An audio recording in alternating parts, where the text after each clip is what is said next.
Okay, that cut off, and I want to hurry.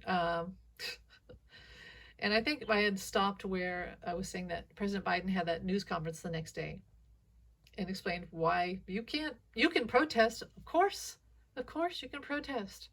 Make your voice heard. That's an American right. It's this, yeah, it's sacred in America. That's what makes us America. One thing that makes us America, we have the right to free speech. But when it starts to get to where you're stopping people from going to school and shouting horrible things at them and making them afraid, and when you're starting to break into buildings, um, no, that's not a protected right. It's not. It becomes harassment. And um, so yeah, he did that. He took a strong arm, and I'm sure the kids. But you notice how things have calmed down. And I hate to say it, but him being like that strong father figure kind of had an effect. Um, they still don't like him, but and like I said, a lot of the people who breaking in were, well, anyway, I'm just going to say, I won't say it again, but whatever. Okay, here's something I saw. One side was MAGA. It was at these protests. MAGA had shown up and they were yelling F Joe Biden. And the other side was the protesters, Free Palestine protesters, and they were yelling F Joe Biden. And I was like, see, that's what I said. It's the same energy. When you are indignant in your truth and you feel a righteous anger, it can lead you down a bad road. But I'm just telling you, this has been in the works for a long time. Of course, they're attacking President Biden because he's for democracy. They want to ruin democracy. ISIS wants to destroy democracy. Putin wants to destroy democracy. So of course they hate him. Of course. So of course they're going to yell those things at him, and they get mad, when you say that. But it's the truth. So okay, I got to keep moving on. Righteous anger. Righteous anger is when people feel that's like, let's say someone's religious and they say, I have a right to do this because of my religion, because God told me so. You have a right to kill. You have a right to. No, you don't. You don't have a right to break into buildings. No, you don't have a right to do that. You don't have a right to take other people's freedoms. No.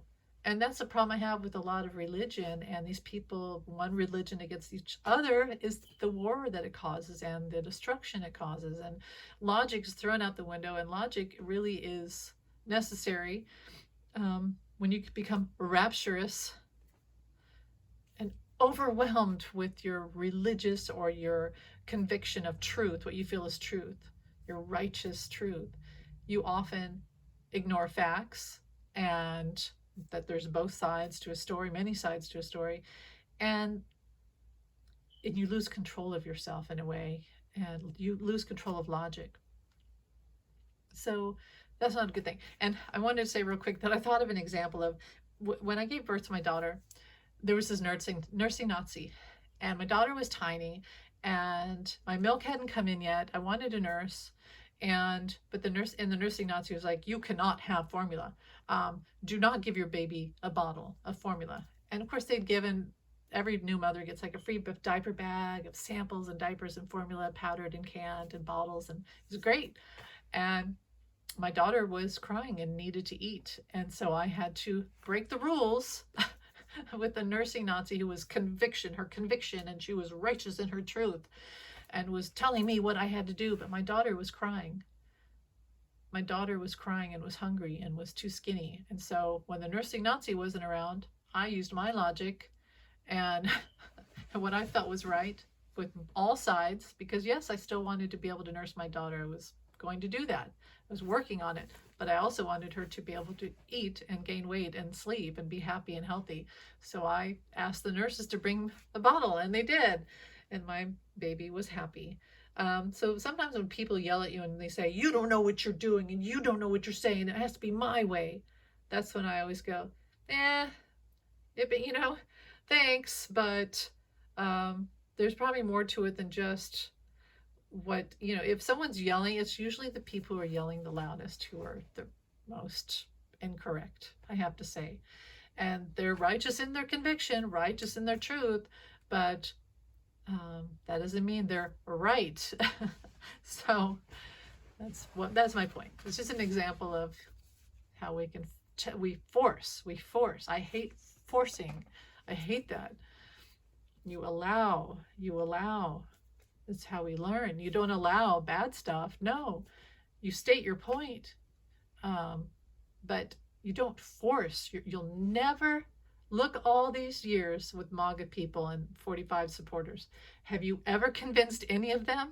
They all are righteous in their truth. Logic, facts, nothing. Never got through. In fact, it made it worse. So yeah, when people force and yell and they say, we hate and F Joe Biden, I say, well, then I think you lost perspective. That's what I think. And I don't want to join your little party here. I'm going to stand back and stay open. And so, yeah. Okay, so hopefully, oh, a beautiful orb. I think that was angels saying, yes, that's the way to go. And let me tell you this. You know how in the movies, people are like the rapture, right? Rapturous feeling of God, and that really is bad. That can be very dangerous. It's not like that. When you really connect with God and Jesus, whoever your divine being, with the one source, the God source of love and all-knowing, it's usually very peaceful and very mature, like a deep knowing and connection, and like the most beautiful love and understanding, and it's peaceful and it's quiet and it's singular and it's one inside yourself. It's a very personal experience. It doesn't shout, it doesn't force, it doesn't hurt, it doesn't go, you're not like, oh, like in those churches that evangelical where they're shaking and their hands are in the air. It's not like that. It's peaceful. It's very peaceful and quiet and deep. And I always think of Lieutenant Dan from Forrest Gump when he's on the boat, Jenny, right? They had Jenny, and it's sunset and he's in his wheelchair and he just has this release. That's what a true religious experience, in my opinion, is. So when people yell, they think it's going to solve something, but it usually doesn't. It usually doesn't. So I'll move on from that. Maybe I'll post this now and I'll have a part 3 about other politics going on. Thanks for listening.